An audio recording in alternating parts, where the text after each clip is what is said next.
Мога ли да се моля за теб през юли? Отче, моля те да благословиш този човек всеки ден от този месец, от 1 до 31 юли. Нека вървиш пред него, да го защитиш и да му изградиш защитен щит. Нека този месец бъде месецът, който ще промени всичко за него. Нека молитвите му бъдат чути, нека се случат чудеса и нека той получи пробиви във всяка област от живота си. Боже, остават само 6 месеца от тази година и Ти си създал небесата и земята само за 6 дни. Затова се моля да направиш повече през тези 6 месеца, отколкото този човек би могъл някога да си помисли, да се моли или да си представи. И нека той бъде поблизо до теб, отколкото някога е бил преди този месец. Нека вече не е като хладък християнин, вече не е половинчат. Моля се през този месец да се отдаде изцяло на това, което иска.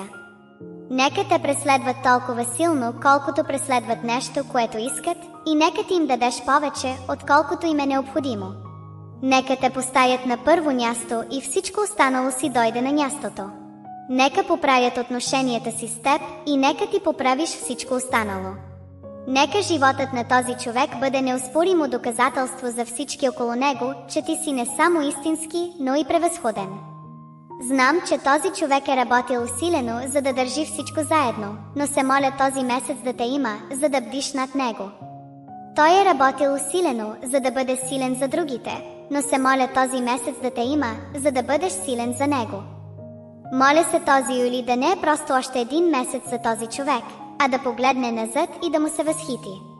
Този месец промени всичко за мен и се надявам един ден да погледне назад и да види всички чудеса, които си създал този месец и да каже: "Вау, само Бог може да направи това." Моля се този човек да има не просто добър месец, а свят месец в името на Исус. Амин.